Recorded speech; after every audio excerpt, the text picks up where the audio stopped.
Good morning, everybody. I'm going to go ahead and call this meeting to order. This is was the first of the second round of meetings of the ad hoc committee for TRH rentals in the county. And first thing what we are going to do is the roll call. Jenny Chaybeck, Present. Phil Neese, Here. Tweed Schuman, Here. Stacy Hessel, Marshall Savitsky, Jim Tiffany is excused, John Volmers, Cheryl Treeland, DJ Demask, Here. Martin Hanson, Here. Ryan Carey, Here. Laura Rusk. You have a quorum. Thank you. Okay, let's rise for the pledge.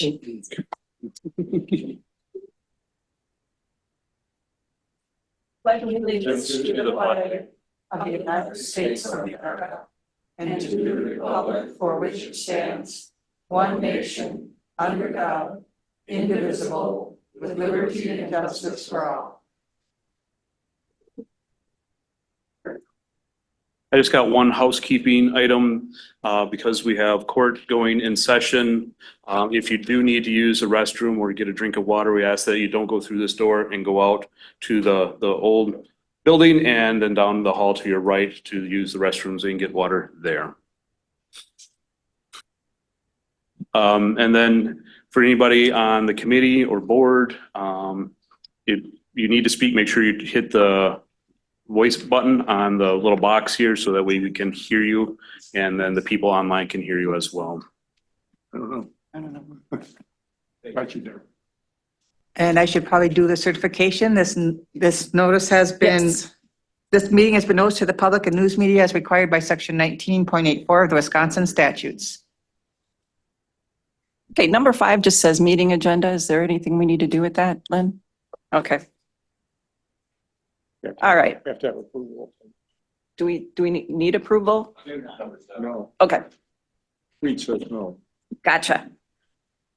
Okay, so then we will move into the public comment section. And our first one is Linda Zilmer.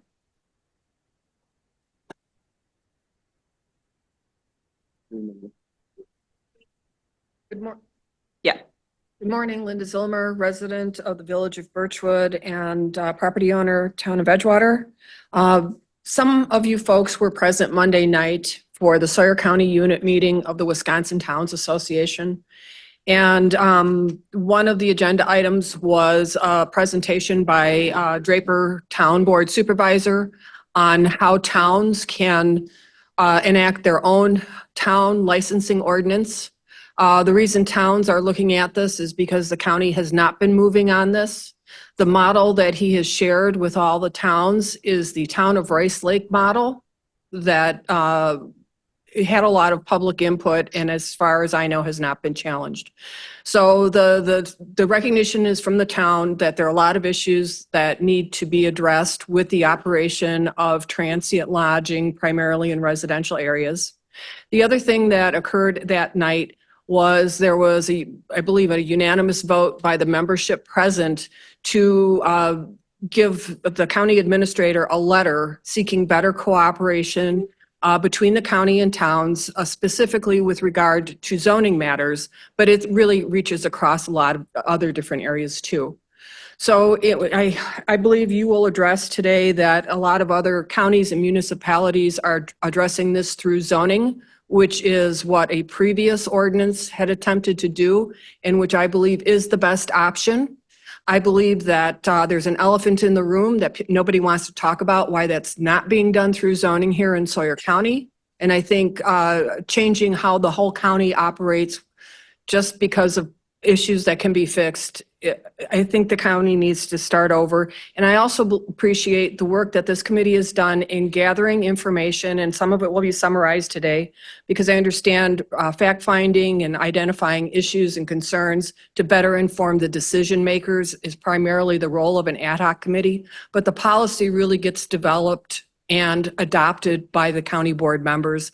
And the sooner I believe this gets to the committees of jurisdiction, not just health and human services, but primarily zoning, I think that is the proper format for this to go forward. And I have sent the chair and vice chair and county administrator 2 emails One is an example of how Village of Delton is addressing capacity through a zoning or occupancy through a zoning ordinance, as was mentioned on the ACCAP 72 meeting last night. And also, I do not see where this ordinance addresses fire safety inspection reports from local fire departments. Thank you. Thank you. Deborah Steyer.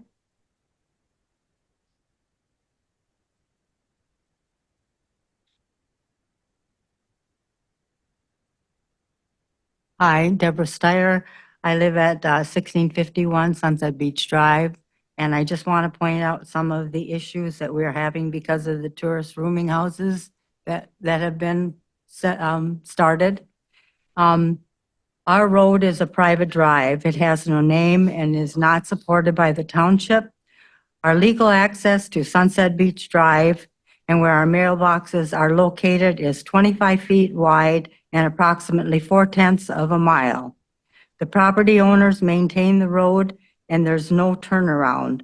The tourist rooming house at 1651 has refused thus far to pay their share of the road maintenance. A new owner for the house next to us purchased it in July of 2021. The house became the first tourist rooming house on the drive. And since then, there has been another tourist rooming house opened up 2 doors down on the other side of us. And since then, we have had constant issues. Prior to the rentals, we knew every vehicle and every person walking on our drive. Now the volume of the vehicles and people has increased substantially. Vehicles are constantly turning around in our driveway and driving with excessive speed.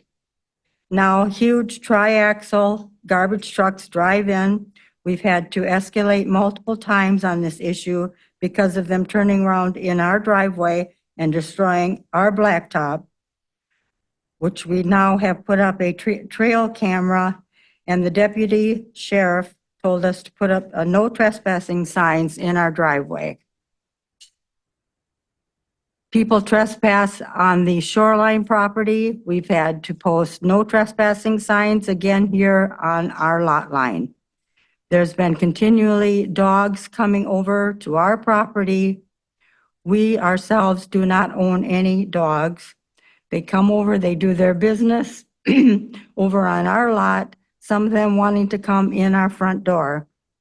Our security blanket has been eliminated with the amount of traffic on our road. Some of the renters have become very hostile when approached to correct an issue. We have boats and jet skis driving close to our parallel shoreline, with leaving huge wakes even when our grandchildren are fishing off the dock. None of the full-time residents on our road want these tourist rooming houses because they create issues like this.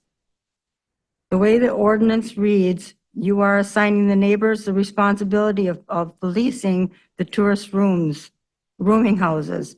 This document gives us absolutely no authority and to allow or disallow the tourist rooming house in our used-to-be private neighborhood.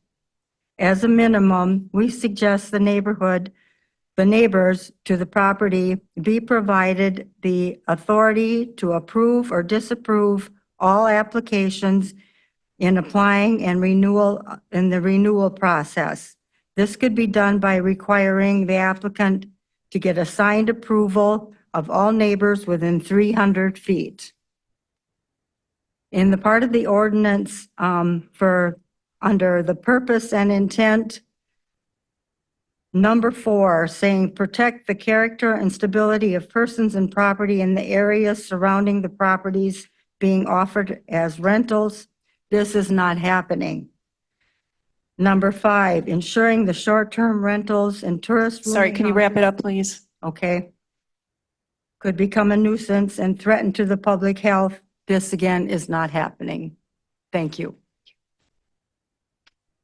Thank you. Okay. Next is Jean Gildner.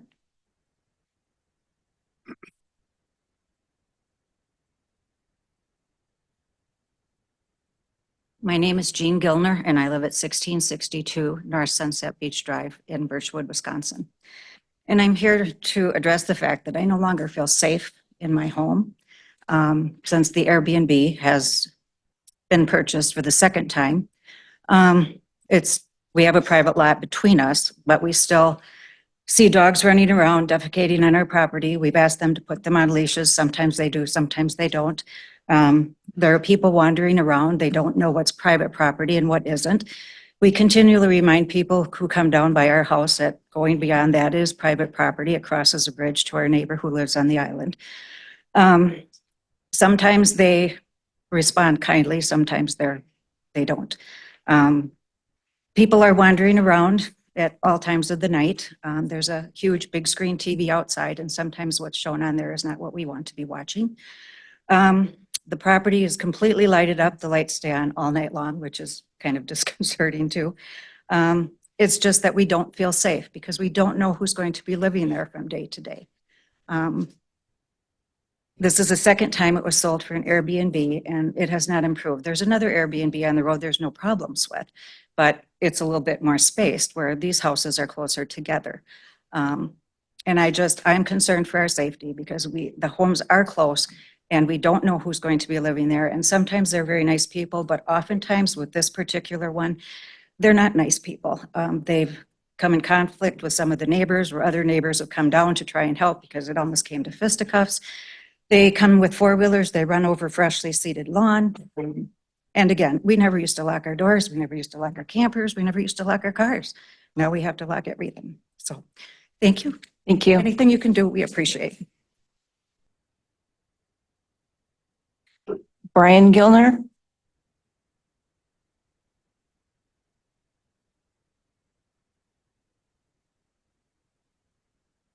Hi, I'm Brian Gilner, 1662 Sunset Beach Drive in Birchwood also. And I appreciate that you recognize that we need a formal ordinance to address the burgeoning TRH issue in the county. One concern I have, it's not yours really, but why doesn't the state have a standard ordinance or regulation to monitor this? I mean, it seems like we should have a uniform way to address it, but I look around the state and I see every county does it a little bit differently. I don't understand that should be addressed. That's one thing. Second is a comment that I read that these properties have resulted in significant economic benefits for the area. Is that measurable? Is there documented evidence of that? So, or is it just a feeling? Because there's the opposite side too. And we've talked to people that live in Rice Lake area, Sawyer County, and they can't buy a house because people that buy TRHs are typically not from the general area and they can afford to pay more. And therefore it keeps these people from buying their own home. They're stuck with renting or moving elsewhere to find a job. That's not a good thing that's going to happen. Also, as my wife Gina said, we've seen firsthand some of these issues, which she's talked about. I guess my biggest concern is there's no accountability and we have no voice. We don't know who to talk to. We try to reach out to the owners, the owner agents. But for example, the Airbnb, I have no way to go on the Airbnb site and find the owner and say, there's an issue going on with your renters today. I've got nothing. They have a way to do that from a neighborhood complaint thing, but I submitted evidence, pictures, etc. Nothing. Say, oh, we're handling it with our protocols. Well, what is that? They won't tell you. So there's no teeth. I have no recourse to bring up an issue. We talk to people here, we talk to deputies, they say, well, there's no noise ordinance for barking dogs. Well, again, we have no voice. We're stuck with whatever the renters do on a day-to-day basis. And I doubt that any of you would want that next to your house either. I'd be really surprised if you did. That's probably my biggest concern is all the things that Gina's talked about and Debbie's talked about. We deal with on a day-to-day basis, different neighbors every week. We don't know what they're going to do, what they're going to bring to the table. And we're just kind of stuck. And from the timing I've seen to enact this, it's probably a year to two away. And what do we do in the meantime? That's my biggest concern. We have no recourse today. So if you can address that, that would be much appreciated. Thank you. Thank you. Kevin Kroll.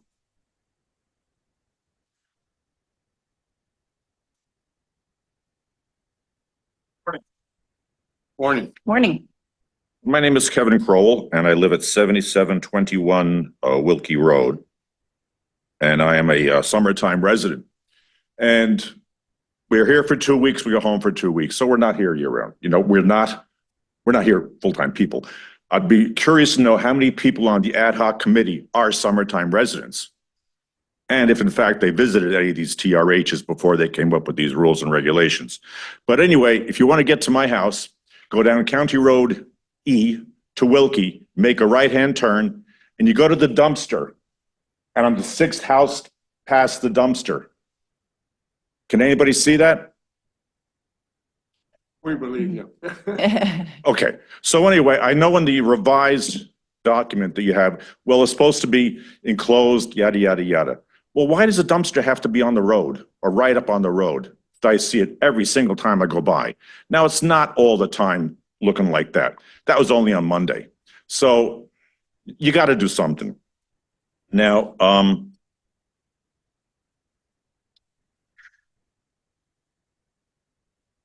right now, since the last dumpster episode, there was a bear in the dumpster. My wife was walking by and he scared the crap out of her. So she won't go walking anymore. So just wanted to bring that up as well. So there was a woman back here who's afraid of safety from the people.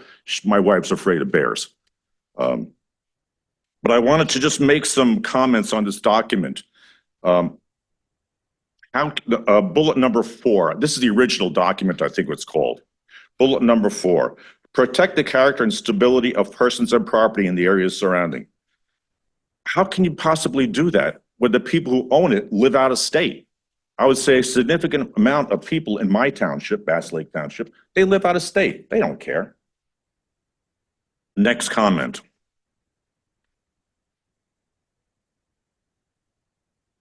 Requested maximum occupancy on bullet number 6, required information. So in my situation, the house was built with 3 bedrooms, but the person advertises that it's 16. How can you possibly justify that? You know, I just got a new septic installed last year and it was sized for a 3-bedroom house, not 16 people. Anyway, can someone explain that to me one of these days, how you can get 16 out of 6? Oh, by the way, that doesn't account for the trailers that come as well. Now, again, someone made the point that we're supposed to be self-policing the neighborhood. I'm not there all the time. I don't know how many trailers they bring in. Anyway, it makes no sense to me. Garbage receptacle locations, I covered that. Applications for renewal. Again, isn't there input from the neighborhood of whether or not they should get a renewal or not? Same thing with the application for a license. Now, Wrap it up, please.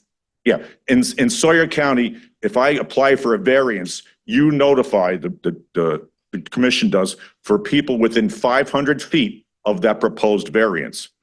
Why can't you do the same thing for applications? Same thing with the TRH owner notifying the people. Yeah, I'm putting a TRH there. Here's my contact information. Why is it at 1,000 feet? 100 feet is only one lot. So that's either left or right of a property. Why isn't it 1,000 feet? That to me makes sense. I have some more comments, just not sure how I'm going to do it. Again, when they renew, they should Time is up. Thank you. notify the neighbors. Thank you. Anybody want a picture of the directions? No? Okay. Next is Chris Bedwell.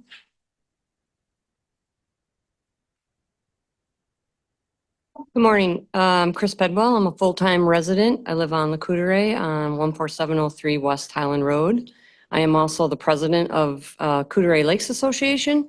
So obviously, first concern is on behalf, and also I personally live right next to a short-term rental, and I have for the last 10 years. As for COLA, obviously, it is a concern for us with the Lakes Association with 3-bedroom homes being packed in for the people instead of 6 people, as the gentleman said. They're overcrowding on the number of people in the short-term rentals. So it's overpowering the septic systems, which for being on a lake is a huge concern for us. We also see a disregard of the lake of the renters. They don't have any skin in the game. They come and abuse the lake and then leave. It's nothing to them. So those 2 issues on behalf of COLA.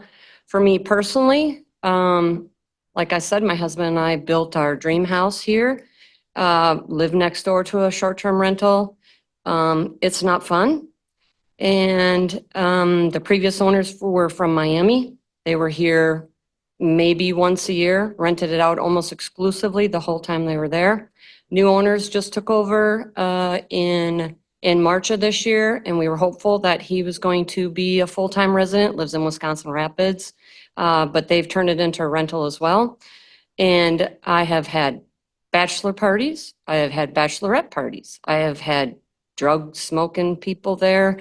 And the 2-day and 3-day rentals are a real problem.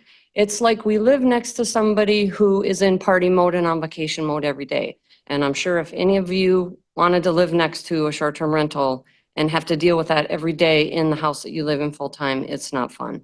So at a minimum, the 2-day and 3-day rentals are a huge problem. If you went to week, my husband and I do rentals in the winter. When we travel during the winter, we do all 30-day rentals. If you could do a longer extension on rentals, 7-day rentals, you're going to get more of the families and more of the people who aren't in party mode all the time. So the 2-day, 3-day rentals really a problem. 7-day would be like a dream. 30 days would be even outstanding. But it's just problematic and it's frustrating.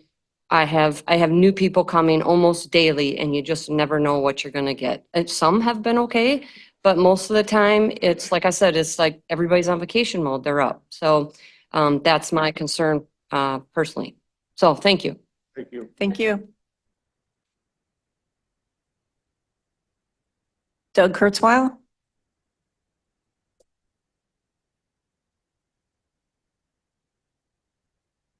Douglas Kurzweil, 11055W Arrow Road, Hayward, Wisconsin. I've got just 2 words for the folks who have spoken prior to me this morning. You might have to be as old as I am in order to know where these are coming from. But those 2 words are mega dittos. I agree with virtually everything they have said. They live next door to it. They know what it is. A comment from the last speaker. My understanding that Wisconsin's right to rent law, which is what these tourist rooming houses things are all about, are for rentals from 7 to 29 days. And the 2 and 3 days, that's more like a hotel license, and I'm not sure that those are even allowed under the right to rent statute. No ordinance, no matter how well it's written, is worth a crap unless there is a meaningful mechanism for enforcement. To put that burden upon the neighbors whose peace and quiet, whose the fabric, the social fabric and cultural fabric of their neighborhood community has been disrupted by these profiteers, to put the burden of enforcement on the neighbors is totally inappropriate and unacceptable. Now, I've been dealing with this kind of a situation for 4 years now. It took thousands of dollars and a lawsuit and winning an appellate court decision in order to get it down to just 1 unit. It has gotten to the point where in order for me to feel safe and secure walking around my yard, I have to make sure I have my permit in my pocket. And that's not the only thing. And that's not what living up north in God's country is supposed to be about. Again, I am a transplant. I admit that. I'm a newcomer. I've only been here, well, it'll be 48 years, full-time year-round, come Labor Day. But by God, what you're trying to turn Sawyer County into is a travesty and a disgrace. And anybody who wants to make Sawyer County more like Wisconsin Dells ought to get out in the real world and talk to the people a little bit, and they'll get an earful. Thank you very much. Thank you, Doug. Thank you. Why don't ask Mr. Bassett, would you like to speak, or are you wherever to hold you? Jim Bassett? Jim, you want to speak? Forgive me, my ears aren't Yeah. working good this morning. Mr. Chairman, committee members, thanks for giving me a couple of minutes here. I'm Jim Bassett. I live 12353W Joseph R. Schaefer Road in Coudray. I am on the town board at Coudray, but I'm up here speaking for myself only. There are way too many of these short-term rental houses in this county already. The town of Coudray, as far as the town board knows, does not have any of these within our border. And we are studying this problem, hopefully, and can do whatever is possible beforehand to make sure we don't have the problem. I look around the room and I don't believe there's a person in this room that would knowingly buy a piece of property that was within a reasonable distance of one of these short-term rentals. They're not popular. And I know you guys have been doing a lot of work, and I know that zoning previously, years ago, has done work on this, and we never seem to really get anywhere. But as I get older, I realize that there's one thing that could be done, and we could replace all of the work everybody here has done with one piece of paper and one sentence. And basically that sentence would say the same thing the state of Hawaii says, that there will be no short-term rentals on the state of Hawaii, period.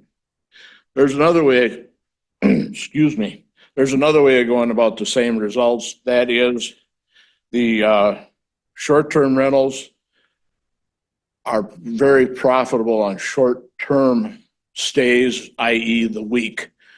If we expanded that week into, let's say, a month or 2 months or 6 months or whatever, they would eliminate a lot of the problems. 75%, if I have my numbers right, of short-term rentals are owned by people who do not live within Sawyer County. They maybe live somewhere else in Wisconsin, or a lot of them are across the state lines. 25% of the short-term rentals are owned by people here. And there's no good answer here. But what goes on with short-term rentals is pretty much what goes on in the military. One bad apple can screw up the whole division, and the military punishes per that one person. And you know, you guys are going to have to kind of look at that, because anything with this short-term rental, you're not doing your residents a favor by having them.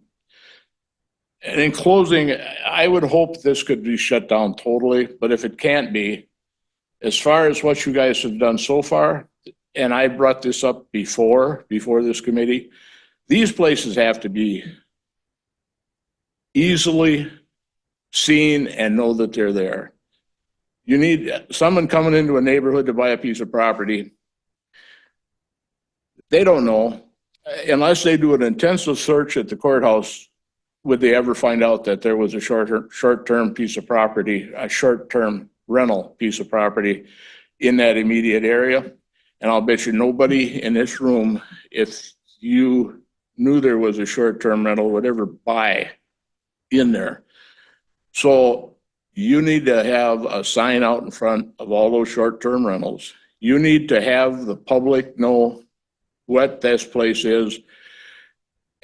And I feel really bad for the local citizens who live in areas where they brought those into effect, because let's face it, whether you like it or not, your property is not worth as much as it was before the short-term rental went into effect. It's a very invasive species that is doing the short-term rental thing. And in closing, my wife's an accountant. She's good with numbers. And quite honestly, years ago, we sat down and run the numbers and Wrap it up, please. we realized we could make some serious coin on the side buying one of these, but it just don't fit with our morals of what we expect the public to do for us, i.e. we would do for the public. Thank you very much for your time and trouble. Thank you, Jim. We have one more from someone who doesn't wish to speak but would like to have it read in from Barbara Bolitho. Bolitho, thank you. It says mandatory neighbors be notified prior to securing license for VRBO or any rental. Thank you. Is there anybody online that we need to? Okay. Then that's it for the public comment. Thank you all very much. The next item, number 7, is to consider approval of minutes from the previous meeting, and this is from March 28th of 24. Can I get a motion to accept those? So moved. Yeah, I'll second for discussion. Thank you. And I do have a discussion, Madam Chair. Okay. Under changes, updates to the draft ordinance per committee, what section it goes down, that a motion was made to approve the changes that came to committee and those that were made today. So this committee motioned and seconded and approved all the changes when they sent it to HHS. Correct. Just for clarification. Yes. Okay, all those in favor? Aye. Opposed? Motion carries. Thank you. All right. The next thing, since we've got some new members, we thought we would just kind of go around the table and introduce ourselves. Just, name, occupation, anything else you want to share with us? We'll start with Julie.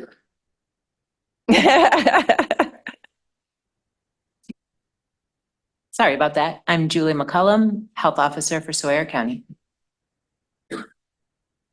Cheryl Treeland, retired from Treeland Resorts and President of the Chippewa Village Resort Association, President of Bayward Lakes Visitor and Convention Bureau.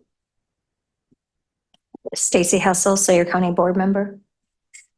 Eric Wellauer, Sawyer County Zoning Conservation Department, County Sanitarian of 24 years. Julia Lyons, Health and Human Services Director for Sawyer County. Matt McKay, Sawyer County Health and Human Services Environmental Technician, and I work with tourist rooming houses quite a bit. Jenny Chabak, Chair of the Town of Round Lake Plan Commission. Bill Neese, 7 or 8 years ago, I was chairman and Laura was vice chair of the first committee, which went nowhere. So hopefully this time it goes somewhere. Andy Alvarado, County Administrator. Tweed Schuman, Sawyer County Board Supervisor, previous Sawyer County Board Chairman for 6 years, LCO Tribal Governing Board Vice Chairman. Laura Rusk, Chairman, Town of Hunter, past participant in the original ad hoc committee, which went nowhere. Well, it went somewhere for a short period of time and then it went nowhere. Okay. CJ Damaski, my wife and I own Pine Point Real Estate and Property Management. We sell real estate and we also manage 10 short-term vacation rentals. Want to say thanks a lot for everyone for your time and your input. Some very good insight. Absolutely. My microphone doesn't work. I'm Marshall Savitsky, County Board, Town of Bass Lake Board, and police officer in the area. Martin Hanson, a retired civil engineer. I am on the Town of Round Lake Planning Commission. I'm an officer in the Round Lake Property Owners Association, and I am a president of the Condo Association in Sawyer County. Brian DeVries, Sawyer County Government Land Information Officer. Lynn Fitch, County Clerk. Thank you. Thank you all. And thanks to the new members for stepping up. Oh, do we have anybody online? Yeah, I'm online. This is Jay Kozlowski, Sawyer County Zoning and Conservation Administrator. Thank you, Jay. And Ryan? Yeah, this is Ryan Carey. I'm an attorney that practices in Hudson, Wisconsin, where I live with my wife and 4 children, and my wife and I also own a cabin on the Coudray. Thank you. Anybody else? Oh, Rebecca, are you here? I am. Hello, everyone. I'm Rebecca Roker from Atolis Law. I am legal counsel for Sawyer County with respect to the tourist rooming house issues. And Rebecca's been a great deal of help with us through this process for the past year or so. So thank you, Rebecca. Of course, thank you. Okay, moving on, agenda number 9. This is a brief update review of the ad hoc committee process so far, including recap of committee artifacts. And this is something that I put together for everyone, not just the new members, but it's been a while, you know, for the rest of us too. So it wouldn't hurt to kind of recap things. Where I want to start with is just to talk about the motions that were made with the previous set of meetings, so people are aware how we got to this point. First of all, in the July 27th meeting, there was a motion to determine the scope of the committee. The importance of this is that we decided to utilize the county departments of expertise, and that the committee would not write the ordinance. It would go through these folks that are actually managing the situation right now in the county with the help of Rebecca Roker. Also, we would leverage existing law, and renter-rentee information would be a very important piece of this. Education is an important piece that has come up several times. In the August 31st meeting, there was a motion made to follow the state statutes for septic sizing to determine occupancy. That did pass. And then a recommendation document was approved in the September meeting to start the draft ordinance process. And that recommendation included notification to neighbors within 300 feet, a posted placard, including contact information and occupancy based on septic sizing, parking only allowed on the TRH property, a public hearing process for revoking a license, and that we would create an educational webpage at the county level. Most of that has been stricken from this ordinance at this point. The thing that's still there is the occupancy based on septic sizing. Bedroom. Based on bedrooms, based on septic, well, however you want to qualify that. So then this thing went, well, okay, before I get there, what was not included to start with? This is also kind of important information. The rule, so these are rules that are available to counties and towns at the state level that we didn't consider were a good fit for Sawyer County, or maybe weren't even discussed early on. One is that you must rent for 180 days. That was not included. One, that it must be in a special zone district. Another, to require conditional use permits or special use permits through the zoning operation. A 7 minimum consecutive day rule, and that you must be a permanent resident of the TRH in order to rent it. So those things were never really part of the draft ordinance. They may have been discussed, they may not have been, but there's still options that are out there. Another thing to mention is why not wait? There's been comments made that DSPS and ATCP at the state level are going to be changed soon. Those changes, based on the way that this draft ordinance is written, would be picked up automatically because we refer to those state statutes directly. And the Wisconsin Counties Association ordinance is being worked on at this time. There was some comments made about waiting for that to be done. Rebecca is involved in that, and she has let us know that that's going to be a zoning ordinance. So again, the decision was made to go with HHS to avoid some of the issues that were brought up around zoning ordinances for Sawyer County. Then the draft ordinance went to public hearing at the HHS board. And well, so what's happened since then? The draft ordinance has been simplified and shortened. It's now down to 8 pages. It was, what was it, 12? It was 12 pages before. It's been shortened, simplified, easier language. The language about inspections now simply refers to the state statute. There was a lot of concern about some verbiage in there about how and when an officer could enter the property. It's in the state statute, but we all know that Matt is going to make an appointment because that's the way he works. The owner obligations was updated to remove the verbiage about owners being responsible for their renters. That was another thing that came up that was creating a lot of anxiety for the property owners. And the calls for service was to be validated, and that's call for service. That means a call to the sheriff's department. That's going to be validated with an affidavit. So what we have now, the current draft version, has come back to the committee for all of us that are here now, basically does this. It defines the process.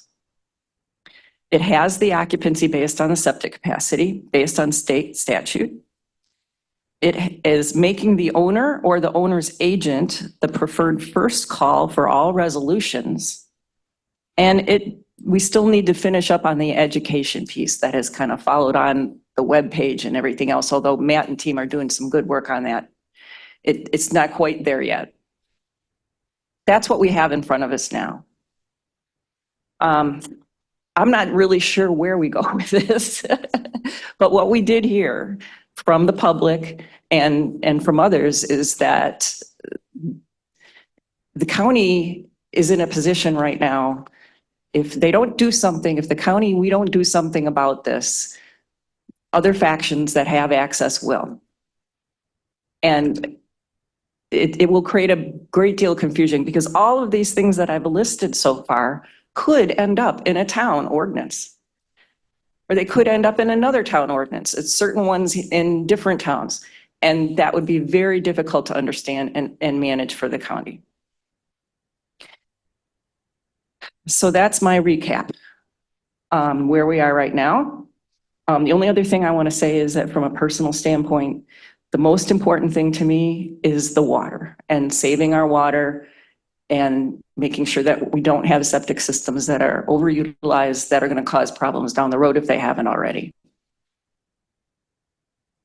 I have a couple comments. The simplification was a result of looking at, my gosh, 20, 10, 15 different ordinances, and everybody has a new one every 2 weeks that is done in some other county. But I think what was put together off of this, which was basically stealing from somebody else, you don't want to recreate the wheel.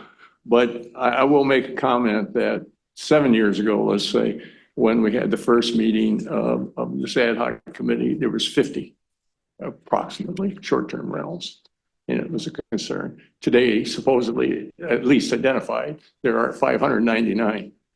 And if we don't get a handle on this, and if we don't go forward with this, I'm afraid that 7 years from now, there'll be 1,200.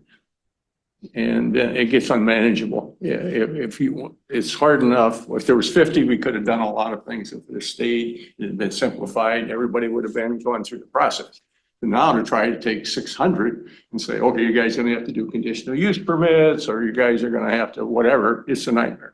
So I think what you're looking at today, which was simplified and whatever, I think is a good document to be looked at. But we have to go back to making sure that the big key to all of this is occupancy. I live next door to, for 15, 16 years, short-term rental that was 1, 2, 3, and now 4 in a circle next door to me. And it was, I'll be perfectly honest and open, of those 15 years, I had very few problems. But what I did notice was the first year there was a family. Then as the rates went up, then there was 2 families. And as the rates went up to 6,000, there's 3 families. In my last year, 2 years there on 4th of July, there were 75 people in 2 units. I mean, it's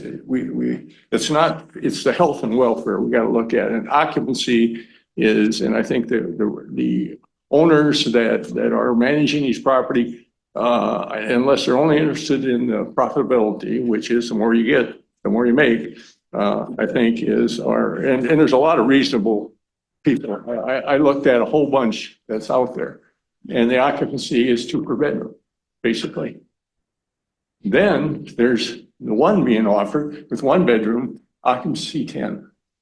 I mean, it's unreal. So anyway, thank you. Matt, did you have something you want to say? Yeah, just more so clarification, I guess, and correct me if I'm wrong. So back, you have 2 copies of draft ordinances in front of you. So one is dated 4/9/24. That was the last version that went to Sawyer County Health and Human Services Board. It was kicked back to the ad hoc committee. So the other draft ordinance that you have is what we're kind of calling the simplified version.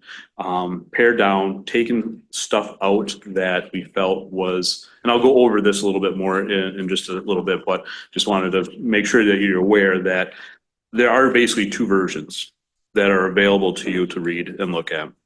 And there is that one that is pared down. That's the one we just got out here in the last week. But basically both are really still out there on the table. It's just we wanted to try and simplify what we could, try to take out any additional languages that we really didn't see that was necessary or was more, I guess, probably more so redundant. And that or could not be enforced in any certain way, or just didn't make sense. But what it's, Matt, Yeah. the pared down version Mhm. doesn't change or have any substance of any major changes. no. You I just mean- took some language out that you thought were redundant. Yep, there's 3 parts in there that there are 3 additional language, pieces of Can- language I that. just want to caution, we're not to that part of the meeting yet. Right, I know. So, yeah, all right, so I'll discuss, what I wanted to get at is that there are 2 versions. I was asked to pare down and we'll cover those in just a little bit. Okay, thank you. That's Yes, just thank what I was going to request is if we could respect everybody's time by sticking to the agenda, please. Yes, sure. Okay, item number 10, there's a couple of documents. One of the things that was brought up in the HHS board meeting was data. So Andy's going to share with us some of the data that he has been able to get together on TRHs. Could you? Yeah, either, yeah, you can do it out, it's easier. So what Matt's bringing up, yeah, through the course of the ad hoc committees, and then we went to the public hearing with the HHS board and some of the comments the board had, occurred that maybe we just didn't, take for granted that everybody understands the issue or some of the data of why we're having this discussion. So to kind of prepare to do a little bit better job moving ahead as to where we are with tourist rooming houses, tried to query the database that Matt has access to of all the licensed rooming houses, just to get an idea of the numbers and where they're located and why potentially an ordinance is necessary. Just scroll. Yeah, sorry. Yep. I'm trying to zoom in. I can't get rid of the info back. All right. You're trying to get rid of it. Yeah.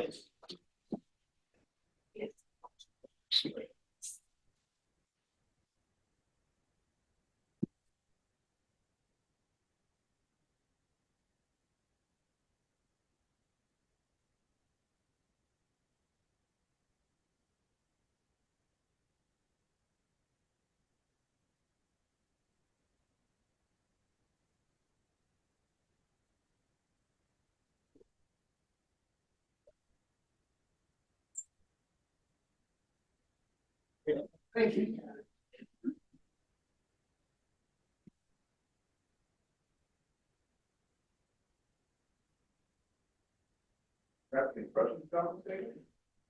Yeah, let me go through it and then you can ask questions, I think. I'll ask, excuse me, Chair.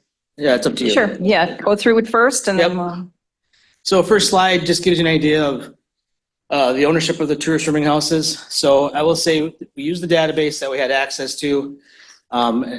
So Sawyer County owned means that the address we have as a mailing address for the owner of the rooming house where Matt gets in contact with them indicated a Sawyer County address. Now there's going to be some variance to that depending, zip codes don't follow county lines, but just look here.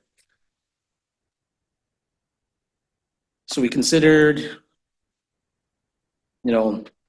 Birchwood, Clam Lake, Coudray, Hayward, Ojibwa, Radisson, Still Lake, Winter, zip codes as being in the county.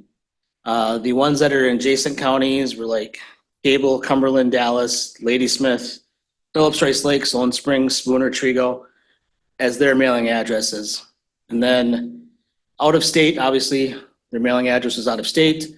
In other counties in Wisconsin were outside of the Sawyer County or the adjacent counties. So that shows you the percentages. To break that down, we're basing this all off of 599 licensed tourist rooming houses in Sawyer County. So locally owned 228, adjacent counties 21, out of state 144, outstate 144, and out of state 206. And there's a little note there in my chart that out of state, just trivia, 23 different states are where the owners come from for these tourist rooming houses. Go to the next one.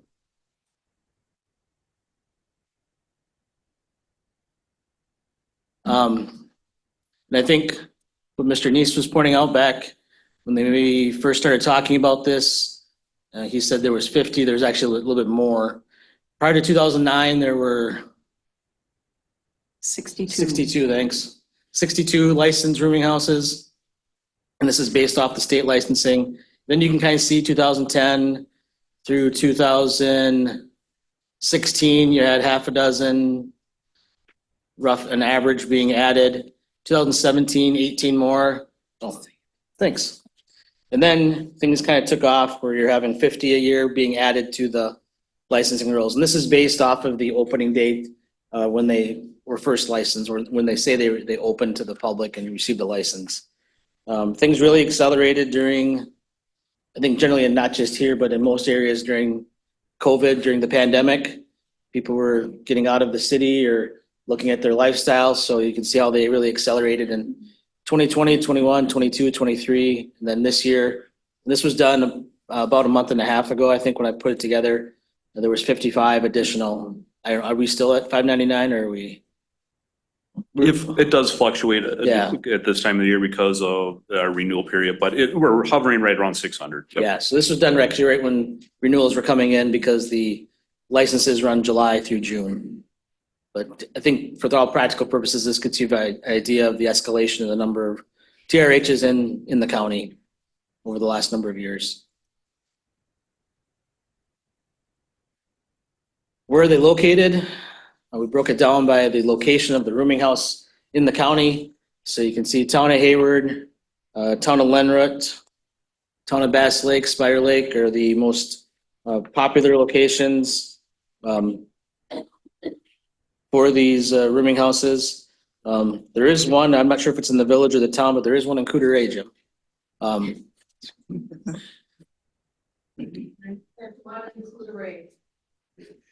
Yeah.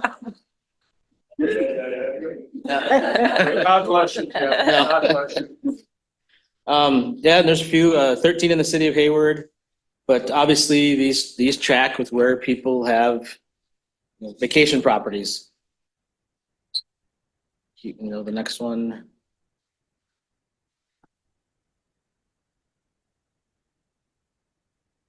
Number of TRHs by county. And again, this is a little older data. This was not pulled. This is numbers that Matt had probably about 6 months ago. As best we're able to attain from the state. Door County has 1,272. Vilas County, which would be like Eagle River, Three Lakes area has over 1,000.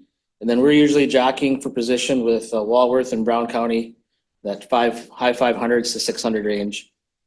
Bayfield 415, Oneida 413, Adams and Sauk, which would be the Dells area, Lake Delton 335, 226. So you can see them all the way down to just any. I put on here anybody over 100. Obviously, pretty much every county in the state has at least one of these now. The chart just gets really crammed if you try putting 72 counties on it. I know that the Towns Association meeting Monday night, there were some numbers thrown around about Door County having 5,000 of these, and that there's probably closer to 900 of these in Sawyer. I mean, potentially there are some operating under the table, but we use a service, as do most of these counties that do licensing for the state. We use a service that sole purpose is to track anybody that's promoting themselves on all the platforms of HomeAway, Airbnb, Vrbo. There's a couple others. So we're, and we get notified when we have somebody that is not licensed, that not on our radar, that is out there trying to gain business. So I don't think we have 900 of these. There might be a few more out there, but I think we're doing a fairly good job of trying to track down anybody that's not licensed but offering their rooming house. So next slide, county comparison. So, one of the questions that came up at the Human Services Board meeting was why are we doing this? Is Sawyer County the only one doing this? And actually, I gave a poor answer there because some counties are redoing their tourist rooming house ordinances because of the tremendous growth that lots of places have seen the last few years. But most places have already had this in place for quite a while. Bayfield County, so what we did is just try to go through all the ordinances we could find, or not even always ordinances, but permits that counties are how they're doing this. And like one speaker had mentioned, the state does not have a uniform licensing or permitting process. There is a state requirement to DATCAP that we're an agent of the state for an accommodation license. But all these other counties that are listed here have or do not. There's a couple that do not have. Ashland is working on theirs. Not sure what they're doing in Washburn, but adjacent counties like Barron, Russ, Price, Burnett all have existing processes in place. Some are doing those as conditional use permits through zoning. Some are doing them as a separate local permit. Some are doing a TRH license or permit to the zoning department or the health department. We pulled out probably the most discussed items in our public comments and meetings, just to focus in on, do they have an occupancy requirement? So you can see that most have an occupancy requirement of some sort. Some base it off of POUTs. Some are just using a 2 people per bedroom plus 2 standard for occupancy, or some have their own. As far as notification of adjacent property owners, or are they requiring some type of signage? Kind of a mixed bag there. Some do certified mail. What's Barron County is certified mail within 200 feet. Some require a sign on the property that is visible. Burnett County, the county informs adjacent neighbors. Adams County is a 500-foot requirement. Local agent, I'd say the majority have some sort of requirement that if there's not a local or on-site owner or an owner nearby, they require a designated agent that the property owner has to designate, and they have put a parameter of how close that agent needs to live, 25 to 30 to 40 miles or 50 miles. And then parking requirements, most have some type of parking requirement. So at this time, we just pulled out, kind of that, those categories, because those seem to be the ones that had the most discussion, or most, some people really wanted, or some people really took issue with.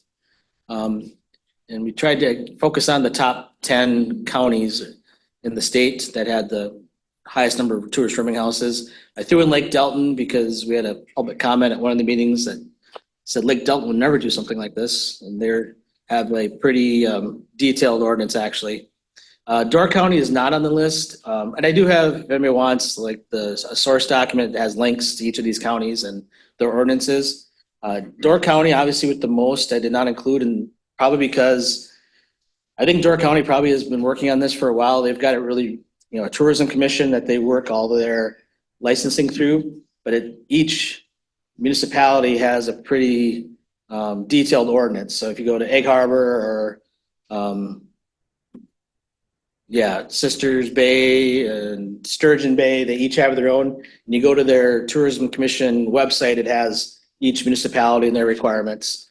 But they all run it through the commission. So that's a little tougher to summarize in a quick little spreadsheet like this. But I guess we just wanted to show that this is not where Sawyer County is not going down the road that nobody's gone down. We're going down the road that most have already cut some brush on. So do you want me to take questions or just go into the FAQ document? We should take questions on this first. Yeah. Sorry. From the committee members. Martin? Thank you, Madam Chair. The slide that showed the number of temporary rooming houses said opened. Can you give us an idea of how many close or are not renewed per year so that we know what a net number is?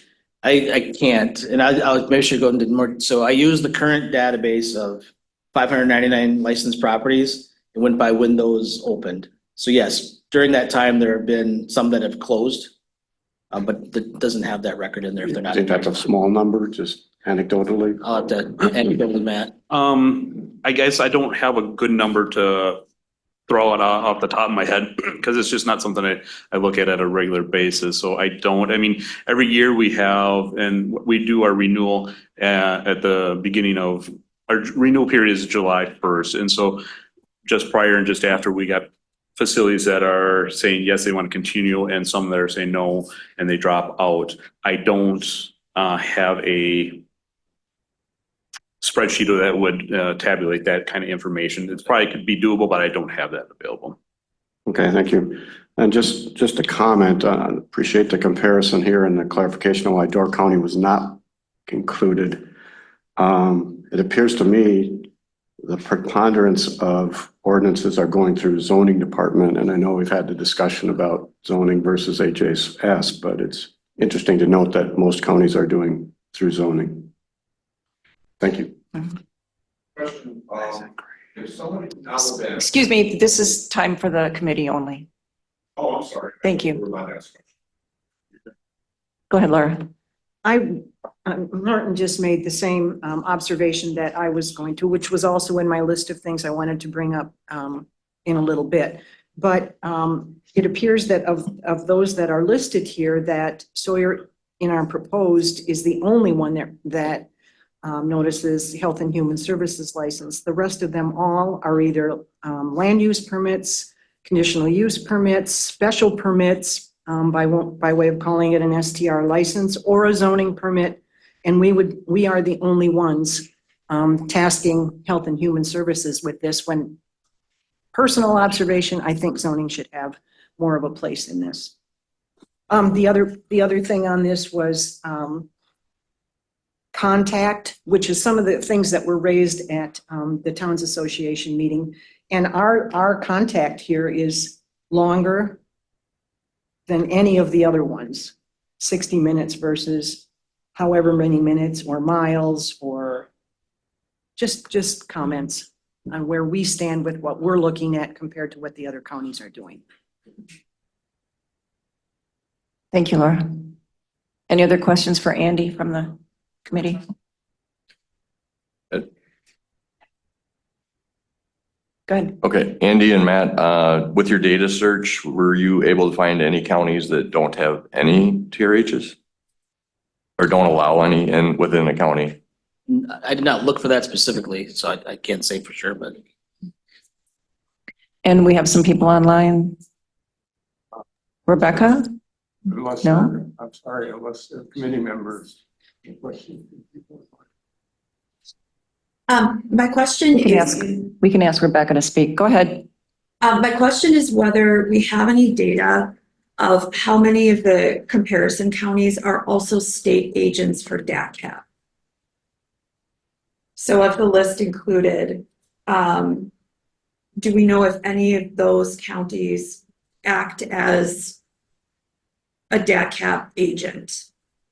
Like Sawyer Yeah. County does? I mean, I can't say off the top of my head for every single one that we listed, but Washburn County is not a agent of the state. So the state does their licensing and inspections for short-term rentals. But virtually most of the counties listed there would be agents of the state in some form or capacity. There might be one other or two other that might not be, but I just don't have all that data off the top of my head. Okay, thank you. Mhm. Okay, is there? Yeah, I guess I was gonna Jay. comment if. Jay is. Yeah. And we had the discussions before as, whether or not, we should try to run this through, a zoning ordinance versus the Health and Human Services. And that's, I think, what kind of Rebecca was getting to an aspect is where, HHS is already doing the inspections on the TRH establishments. So it was, viewed at that point that it would be an easier process that the licensing requirements would go through HHS. And we can have the conversations of it having to go back through the zoning process, but there again, there's a lot of different rocks that are unturned or overturned when you start looking into that.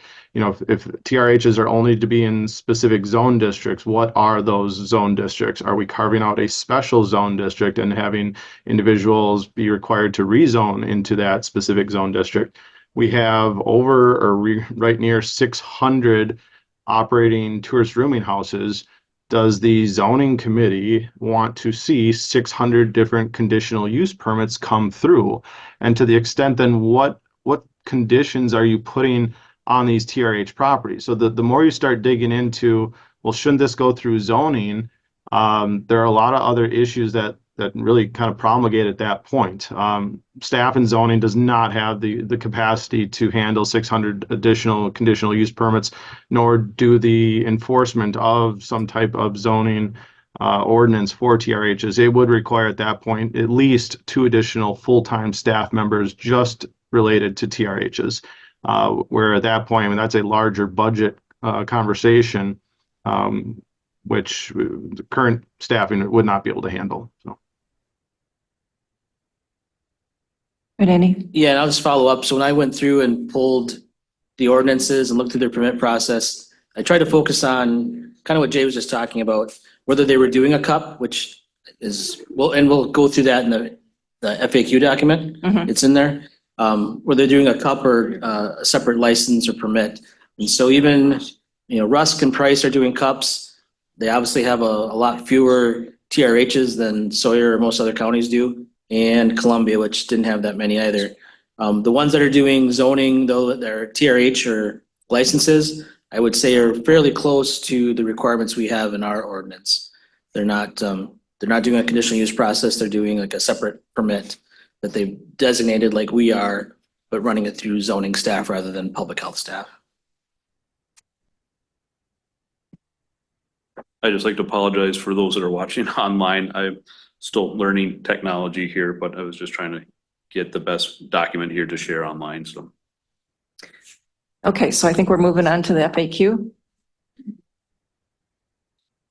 Sure. So again, kind of in the same vein of putting the data together, so we have something for people to understand, committee and public, as to what the situation is with the rooming houses. We thought an FAQ document would be worthwhile to kind of answer some of the more popular questions or queries, or to address some of the more popular comments that we received. So, and I'll say this, it says draft on it, so please consider it as a draft.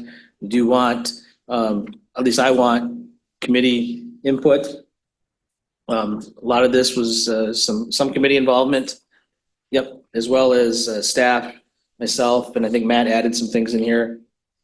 So why do you want me to run through each of these? Has everybody read the document? Yes. Yes. Okay. Okay, then we don't need to go through everyone. Thank you. All right. So yeah, I'd say if there's any feedback on it, be welcome to hear that. And then just the one we did, why isn't this a zoning process permit? That's been a little more developed to show like some of the things that we were steering away from zoning because of the potential changes that would need to be done to do that. That's the last FAQ item. Okay. Any other questions from the committee? Brandy?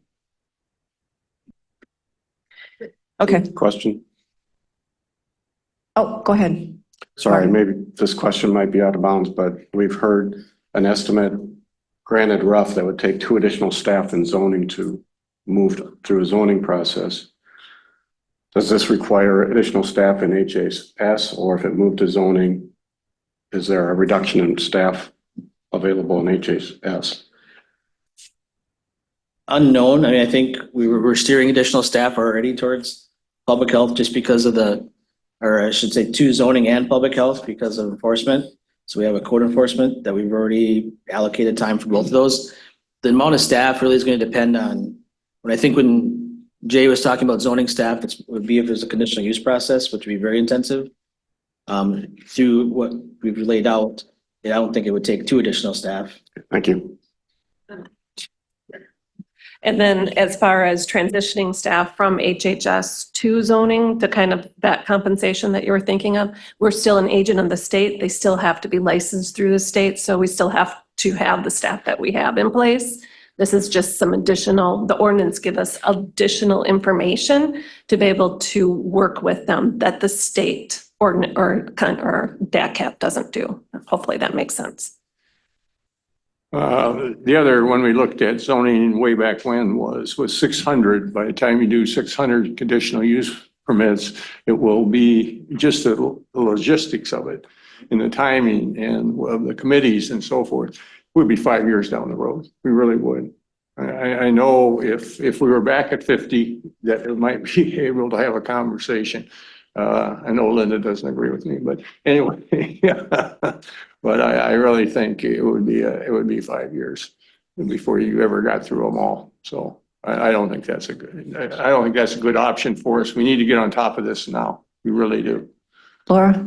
One more comment, and maybe this is more applicable to the next item agenda, but, to Jay's response to this, maybe then if this is the direction we're going and we are already at 600 and we're looking at increasing even more, maybe this is the time then we should start looking towards the actual protection of this resource. And if it takes more staff to do it and it takes additional staff to make the process run things correctly, then that's maybe something we should be looking at instead of quickly rushing into getting this done just so there's something on paper. It should be done correctly with long-term in mind, which means if we need more staff because we're going to become this popular of a destination here, then that's something we should be looking at to make it run properly.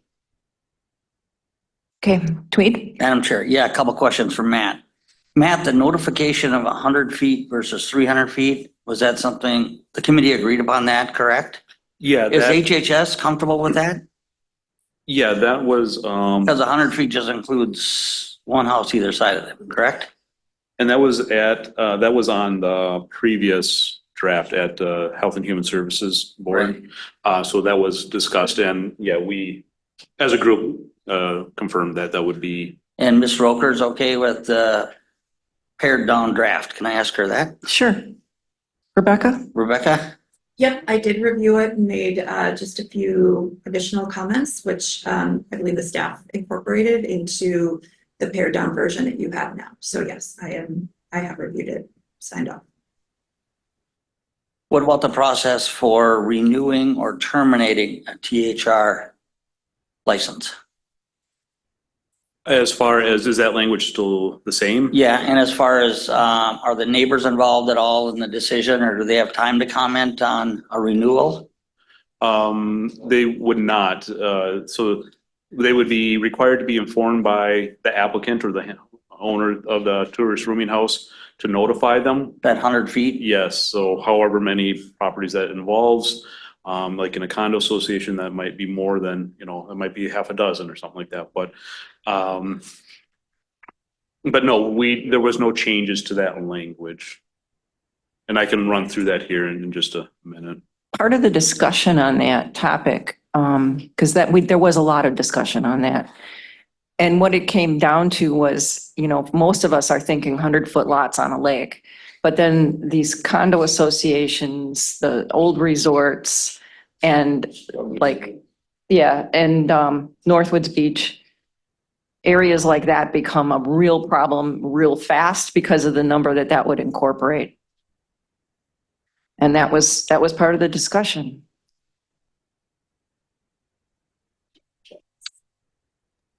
Jay? Yeah, can I bring up one more thing with the conditional use permit aspect side of things? I guess, if that is the route that the committee wants to go, I mean, I'm not going to, try to, stop it in its tracks. I just wonder about the actual logistics of it, that if you're bringing in 600 conditional use permits, are those going to be granted for a certain amount of time frame? If a new TRH owner operates, do they have to come back in and get a renewal? Do the current TRH owners have to renew?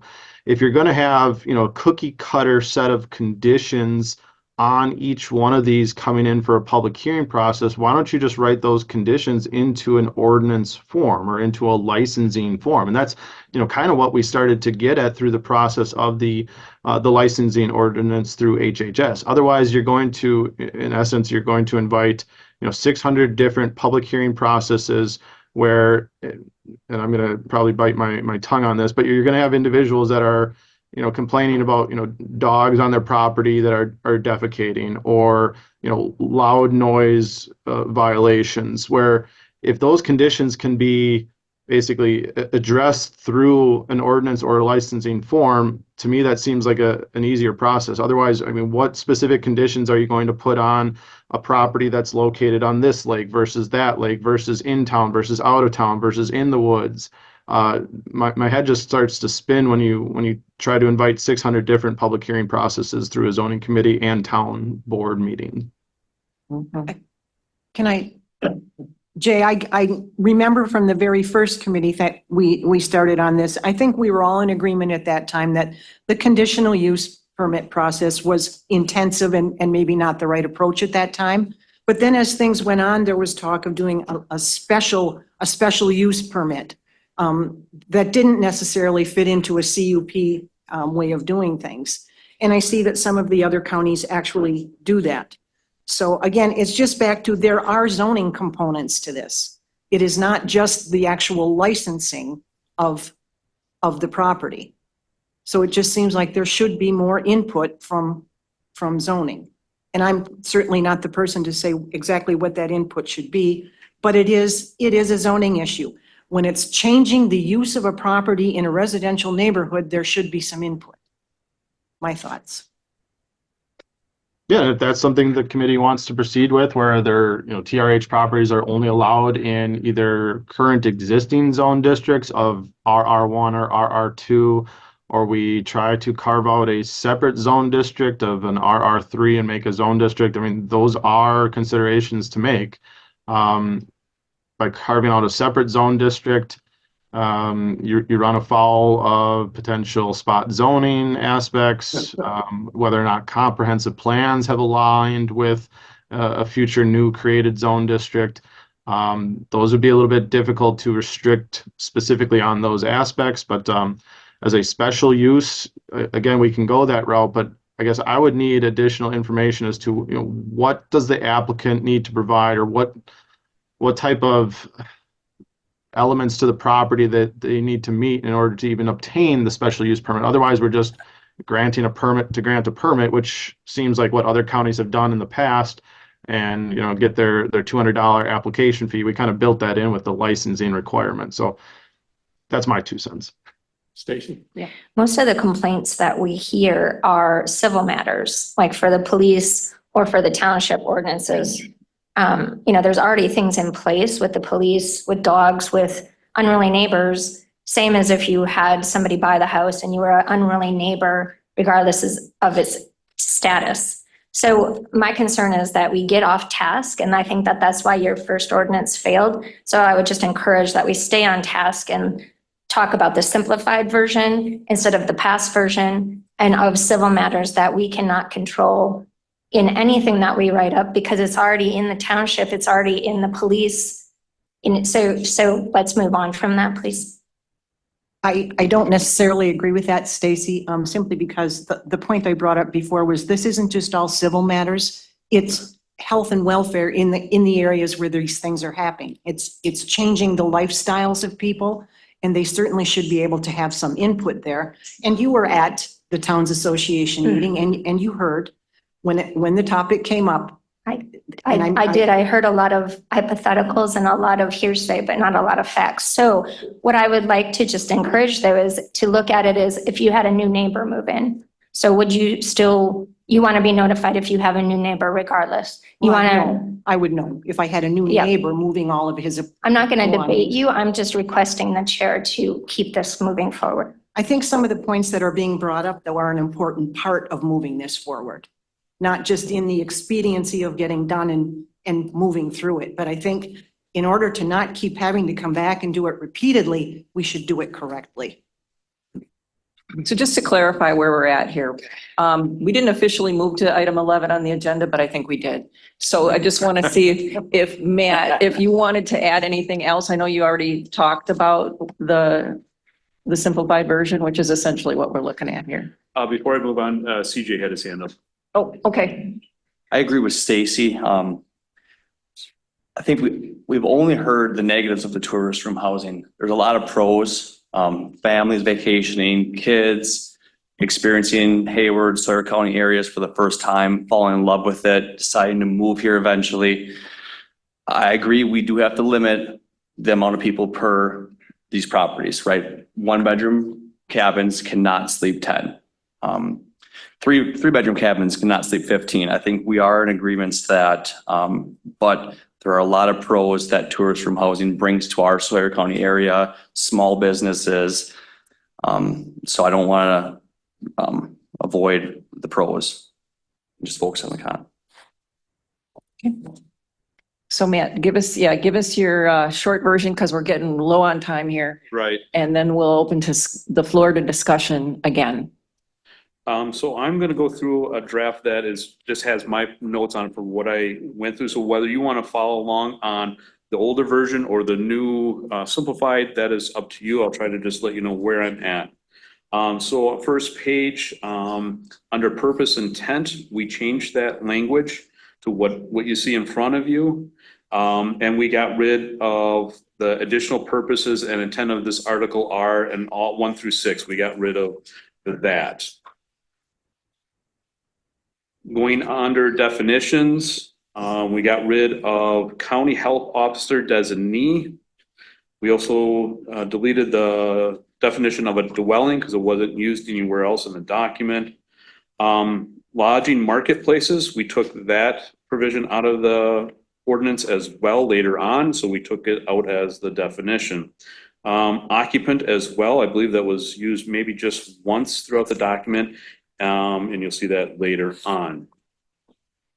Also, the definition of sale, I don't believe that was used in even the older version, but that's it under definitions. Moving on to section 14.4.3 under application for licensee or license for the TRH license under B4, we shortened that to read designation of the owner's agent and contact information for the owner's agent if required. We took out a lot of the middle language there. We got rid of number 5, which states basically that you need to have a state license, which basically most people are going to be applying at the same time for a county license as they are for the state license because it's going through us as an agent. So that was just kind of a redundant, I think. We're also, one thing I did put in here, so this is new language, but it's just a bit of information that we'd like to see on the application. So it says name of local municipality establishment resides in. So what township, city, village, etc. does that facility reside in? Because that helps us with our data and where that place is.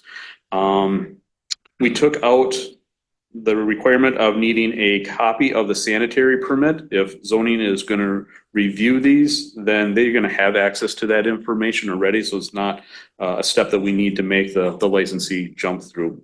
And as well as number 10, a detailed site plan of the property where things are located. Again, we have air photos that we can look into, know where property lines are, can measure things. So it just didn't seem like that was necessarily needed. So then I'm going to jump a little ways here to under 14.4.6, under inspections. We had some of our language, we had language in there which basically was redundant of what the state had for ATCP 72. We just basically put in there that we are referencing that state code and kept out any, it was essentially the same thing, but it was somewhat of a contention, so we just took it out and we'll basically do what the state says under that. So when you get a license, state license or county license, you're agreeing that if required, you need to do your annual inspection. And that we, as long as it's within a reasonable time, is what the language says, that you would allow us in to do that. Now, as anybody that I've worked with that has a rental property knows that we make appointments ahead of time and just don't show up when you have guests there. So hopefully that is all good and dandy.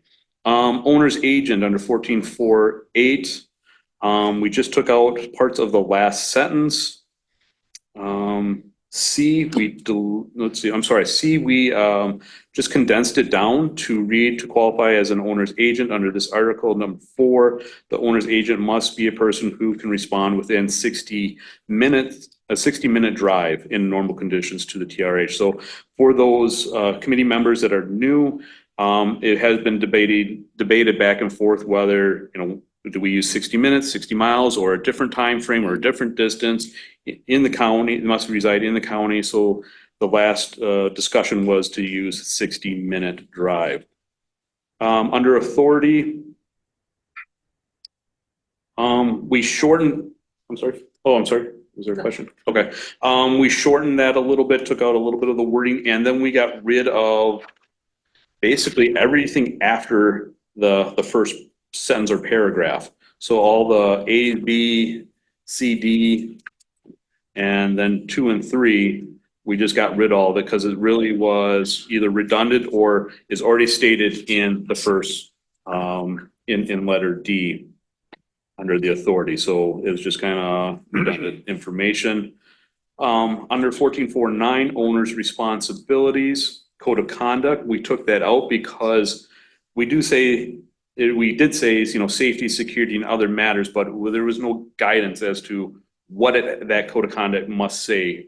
So, I mean, it could just say, don't do stupid. So, I mean, is that all we require? I mean, so there was just no teeth behind that, nothing to, anybody could have their own version of it. So we just took that out.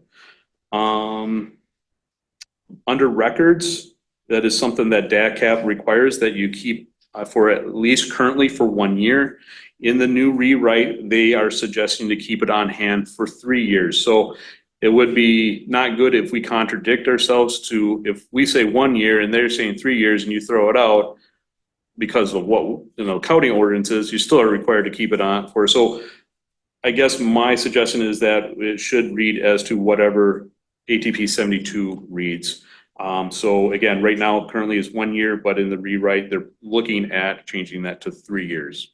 I'm not sure the reason why 3 years. I don't know what the explanation is, but that is what's being suggested. We're gonna eliminate lodging marketplace authorization. So we're not gonna be looking at that. Receipt of notice, we took that language out. Under 14.4.11, A3, where it says 2 persons / occupants, that's where we took the word occupants out and got rid of the definition. 14.4.12, anything that basically the state has already got a state statute or a code on, administrative code, we took that out of ours and are just, we'll follow their guidance. So we just took smoke and carbon monoxide alarms or detectors out, and then same with ingress, egress.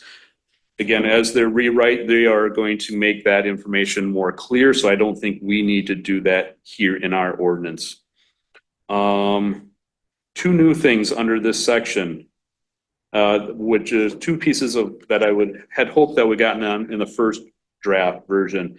But recreational burning will be limited to fires contained within a pit or a ring and must be at least 25 feet from the property line and any building structure or other combustible materials.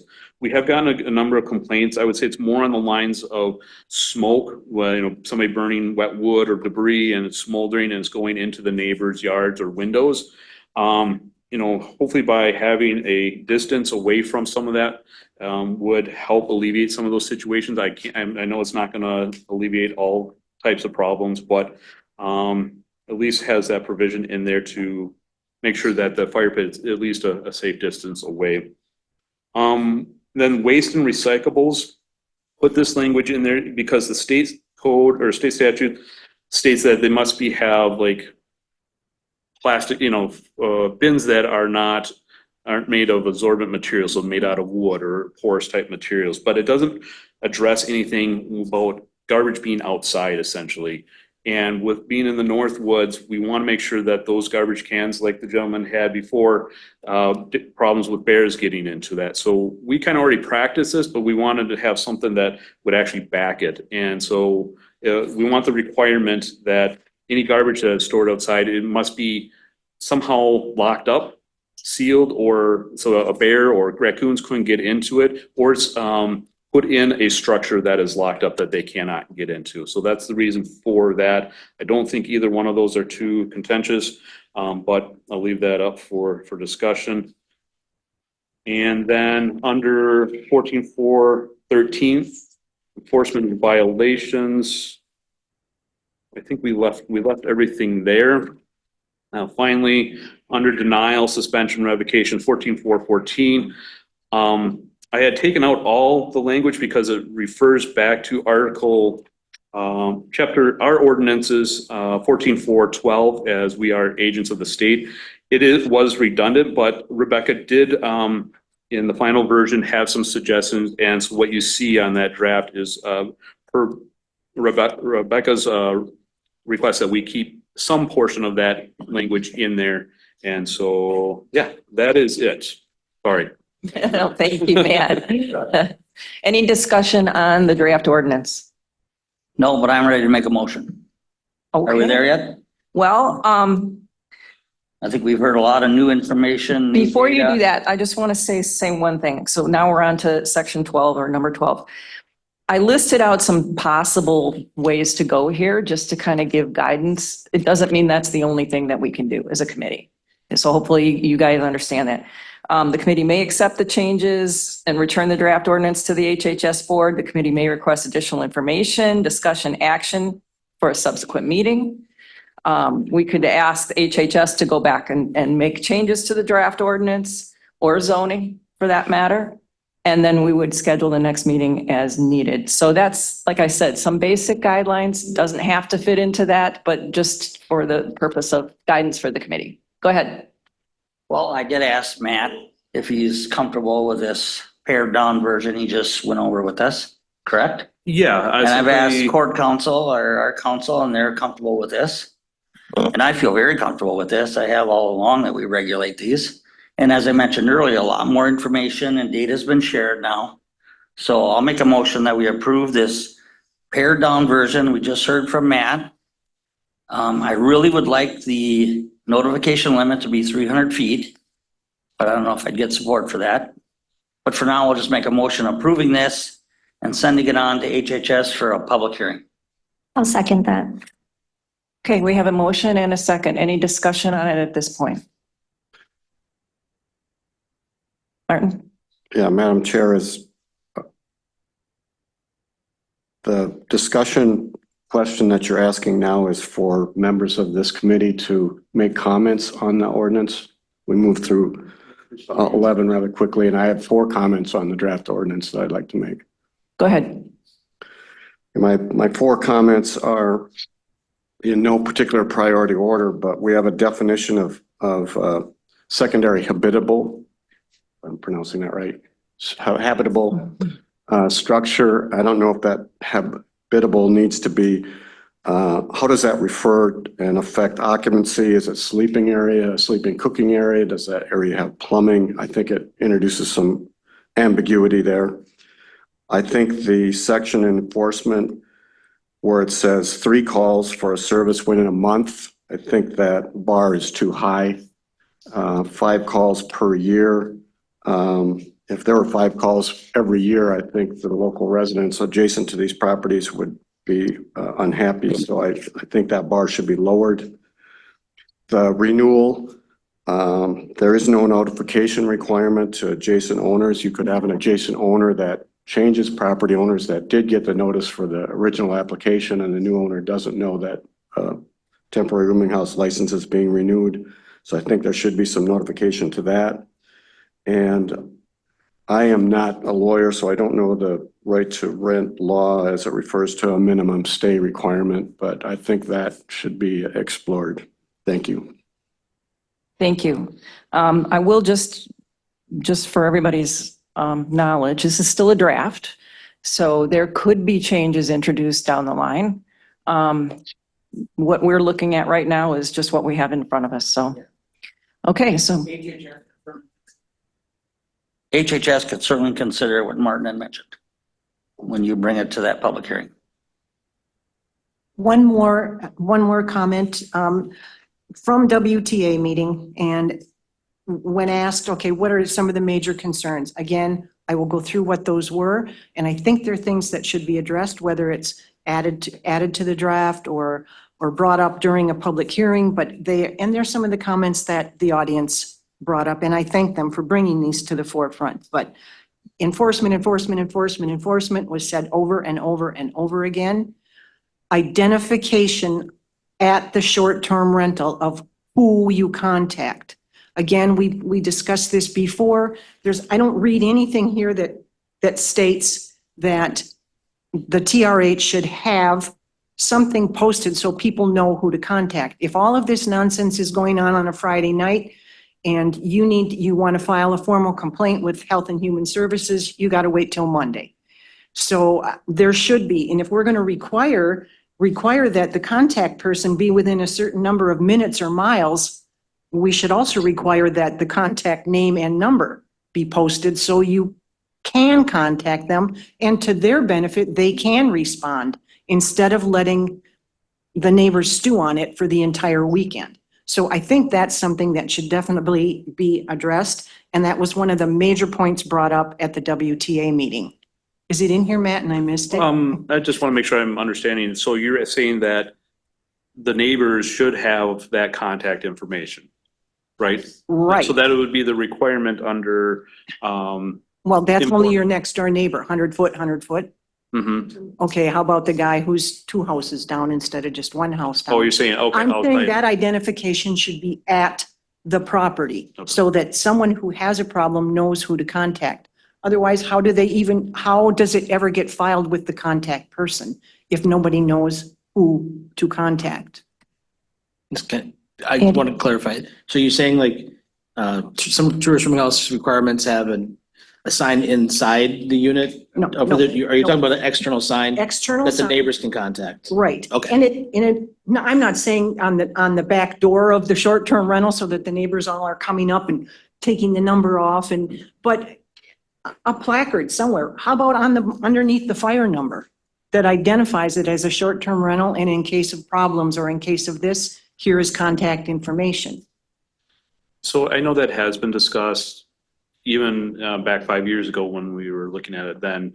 And the concerns now too is that when you're identifying that property as being a rental, it has been discussed or the point brought up that is kind of advertising that when somebody is not there, it's known, and that it is a concern for theft and vandalism. I don't know if that's any difference than when you and your family go away for the weekend and the people. A lot of You them don't have your signs. name outside of your house. A lot of them do though. They have But I'm the not sign renting right it on to the, a different family every week either. yeah. One at a time, sorry. That was my fault. Okay. All right, we have a motion, we have a second. Is there any further discussion? I totally agree that you have to have somebody that can respond. If you're in a resort situation and fireworks are going off at 2 a.m. and the people that are doing it are having a great time and everybody else is having a rotten time, all right, you know who you're going to get hold of, all right? I'm 100 yards from the main lodge and I know where I'm going to be, all right?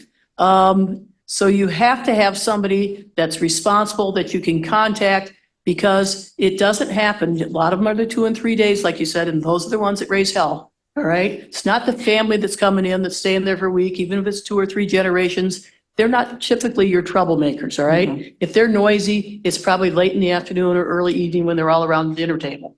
All right. Or just afterwards.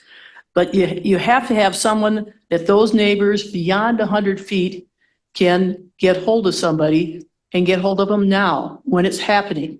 Either that, or you're going to throw the responsibility of saying, okay, the neighbor calls the sheriff's department, which we're trying to get it away from the sheriff's department. That's what happens now, is they turn around, the neighbors, if they have the balls to do it, they call the sheriff's department, all right? And they're the bad guy, the bad neighbor by doing that. But these are people that they do not, you know, and again, it's the bad apple that Jim said. It's the bad apple that's in there. It's not all of them. The people who we've had showing up here that have been pro, you know, tourist rooming house are all people that are playing by the rules. All right. They have the contact information. People know that, you know, Property Management Hayward has that contact, and they want them to know because it's bad business for them to have, you know, the bachelorette parties going on and all of this stuff. So you want to have that contact, and it's probably one of the, if you're going to put teeth in it, you got to have teeth in it, and you got to have the neighbors so they can contact somebody, and to throw it back to them to do an affidavit and do all this. A lot of them are just going to say, oh,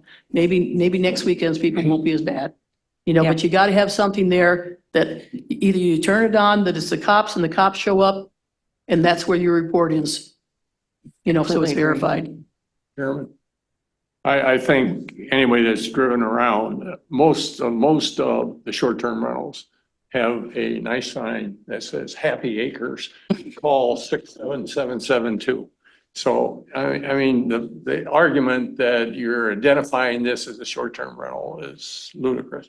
If in the winter they don't rent at all, they can take their sign down, but if there's 4 feet of snow and nobody's walked in, you know nobody's there anyway. So that would be my thought. CJ? And state statute does call for it only to be visible when it is being rented. Yeah. They don't say you've got to leave it up there year round. It only needs to be visible when the property is rented. So you can put the placard up there or put it on a magnetic hook and take it off your fire number when it's not rented. I do agree with that. I think we need to add it in ordinances that we do have a sign. I agree, sign, phone number. And I manage a couple properties in the city of Shell Lake, and I think they're very strict. And inside a visible window to the street, you have to have a sign, you know, the property name and either the owner or the agent's contact information. I received a phone call this weekend, dogs were barking, and there was not supposed to be a dog on that property. So we had to evict those renters. So I do think there are right ways to handle this, and I think there are a lot of people that do handle this correctly, but there are some bad apples that don't do it the right way, and it reflects all of us in a negative situation. I also would like to talk about the two people per bedroom, and whether we do the 2 people per bedroom plus 2, or even possibly 3 people per bedroom. I wish Eric, the sanitarian, was still here to ask him. Yeah, we have a motion and a second on the table to accept it as it's written in the document.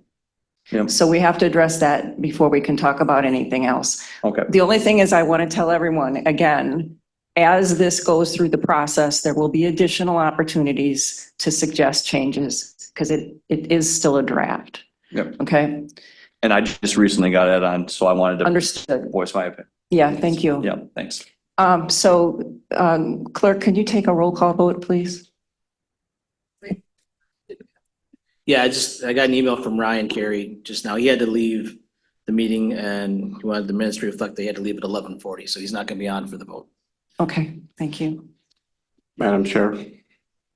Yeah. I just question on the vote. If a committee member has made comments, which a number of us have, do we vote for this version, or how do our objections to some of the things get recorded? At this point, I'm thinking of voting against, so I'm not clear what the motion is. My question is the same. I was going to ask the same thing as my. Okay, the motion, and I'll make sure that you agree that what I'm saying here. The motion was to accept the version we have in front of us. Correct. To bring it to HHS. Correct. And send it back to HHS, which is who sent it Have a back to public us. hearing. This draft should go to HHS and have a public hearing. Which, at that time, they can vote again. They're gonna vote again. Yep. Yeah, I was just gonna, Go Madam ahead. Chair, if you wanna help clarifying, and I think Rebecca's on if she's gonna, I don't think it's really a legal question, but the effect of the motion would be to send the draft as presented to the HHS committee, that they could have and your motion was to have a public hearing. They have a public hearing on it. then they would decide whether to accept it or make changes to it. Because send then it to it's the still county gotta go to board. county board, right? County board, or they could kick it back here. That's still another option. Well, Okay, but to that point, Phil, don't we want to make sure some of these points that are brought up are very valid points, particularly identification of the property. So if we right now as a committee say, okay, send it forward. So we're sending it forward as it is, but it's not taking into consideration some of the very important points that have been brought up today. So then, correct me if I'm wrong, but then you vote on that, and then if you're not in favor with what's presented, vote nay. And then can somebody then suggest another? yes, that's what I was gonna say. If you want to make changes, I would suggest that you, and I'm not telling you how to vote, but procedurally, you would vote against the motion, and then it's still on the floor here for you to amend or make changes to or schedule another meeting. Yeah, Can I ask a question? Go ahead. So if we approve this, it goes to HHS. Can HHS in their motion, when they've discussed, come back to this committee? So then we're all on the same page before it would go to the full board. Like that would be because then that would be adding whatever needs to be changed based on that meeting. Because right now, if we approve if we deny and going into HHS, then we're still having not a public hearing for HHS. I would support the idea of having the public hearing, then we come back here to fix whatever draft is presented for public hearing from public. Or HHS can fix it at that point, just But based on. present it back to us before it would go to the full board. Okay, I got you. Go ahead, Cheryl. Okay, I put my hand up here for a while. I think that we vote it down and we turn around and make suggestions for HHS to add into it. Would be where I think we should go, because otherwise we're just gonna keep being here. We'll be here in January, we'll be here next March, keep doing this. I mean, let's make our suggestions that we have that are here right now. We've got new people, new input on the committee. And I think we come up with something that is good for everybody and that we can try to take care of the bad apples at the same time. Well said. Okay.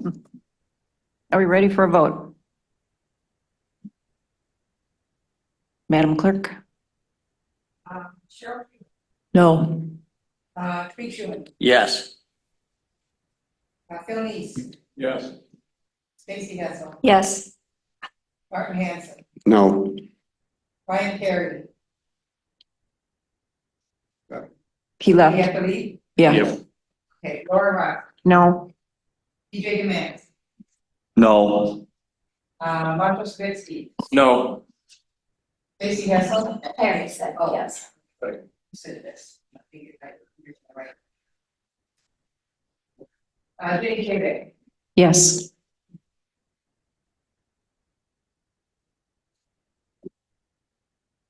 Four yes, 1, 2, 3, 4, 5, no. Motion fails. Okay, so now where we're at. Can we make Go ahead. suggestions for HHS to modify? Absolutely. Well, I've already taken, I'm sure a lot of us have, been taking notes on everything that's been said. But I mean, I think from a procedural standpoint, since it's getting very late, I would just like to know at this point if there's a motion for an action right now, or if we just need to talk about scheduling another meeting. Go ahead. I move that we take into consideration the suggestions that were given by CJ, Laura, myself, Martin into consideration and have HHS work on it and present it back to this group. I'll second. Third. So, okay, so that is a subsequent meeting, but how long do you think it would take for HHS to be able to do that? Okay, when you say HHS, are you referring it to the HHS board to take the consideration or the staff? Oh, the staff, Public health staff. Yeah. the staff. Thank you. Did I say no go? Andy, the same HHS board would vote again on this, right? The same board who denied it the first time? Yes. Yes, Just if go it's right gonna, back to the county board, the full county board then, if you want to make progress on it? Or does it have to go through HHS? I would recommend it goes back to, at some point, when the ad hoc committee's done with it, you send it back to the HHS board because it's a public health ordinance, as it is right now. And then the HHS can have another public hearing, or they could adopt it and send it on to the board for consideration. That was a question that came up. Public hearing is not a requirement, but I would recommend it as a best practice in this case because it is a fairly contentious issue. Has broad interest. Yeah, there you go.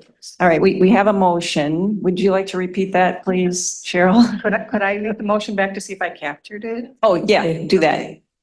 A motion was made by Ms. Treeland to take into consideration the requests that were made during discussion and provide a revised version to HHS with a public hearing. No? Okay, then correct it.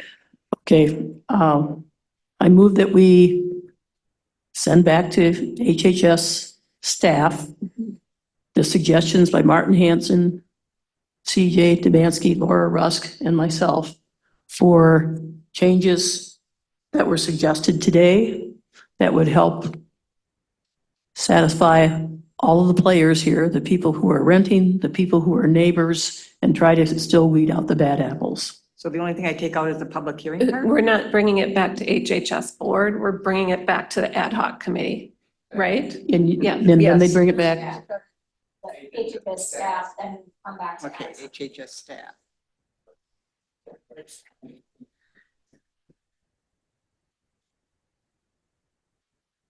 All right, we have a motion. Do we have a second? Mr. Hanson. Mr. Hanson, second. I guess do a roll call again, please. Mr. Carey? He's gone, sorry. Ms. Rusk? Yes. Mr. Demansky? Yes. Ms. Treeland? Yes. Mr. Savitsky? Yes. Ms. Hessel? Yep. Yes, Mike. Mr. Schuman? Sure. Mr. Neese? Yes. Ms. Chadwick? Yes, Motion carries. motion carries. All right, so we need to figure out a timeline now. Did you? What was yours? For HHS to do this work and then to get back to the committee. Yeah, it won't take long to make those, so I think, even in 2 weeks, We'll have it. we could have that ready to go. I don't know if the committee would be ready to meet. So we've typically been going with a monthly schedule at the end of the month, either a Thursday or a Wednesday. But if we can get this done sooner, I think we would all appreciate that. So 2 weeks would give us, what are we looking at then? I may not be available in 2 weeks. Be on That's okay. vacation, You don't need so- you. Just kidding, man. Oh, we need that. Yeah, I know. Why don't we just do that in a month? Uh, How we've been doing, 2 weeks isn't gonna kill it. Okay. 2 weeks is,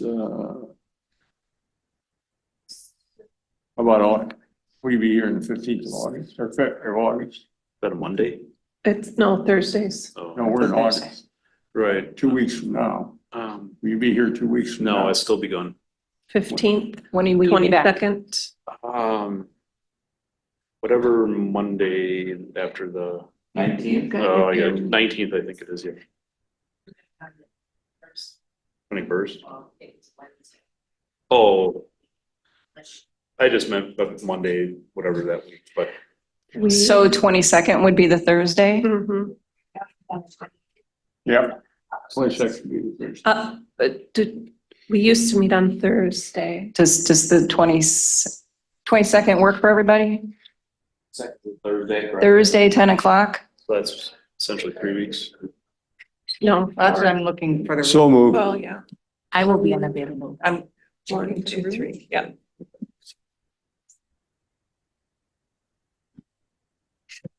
It takes a while to get to the software to find out if the room is available.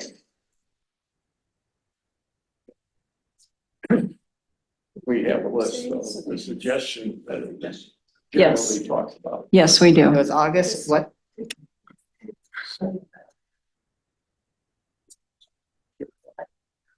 Yes, the No, room we is didn't. available. That we can include the guy because it was in the public comment. It is available on the 22nd. yes. All right, so we have scheduled our follow-up meeting for August 22nd at 10 o'clock in this room. And we are adjourned. Thank you.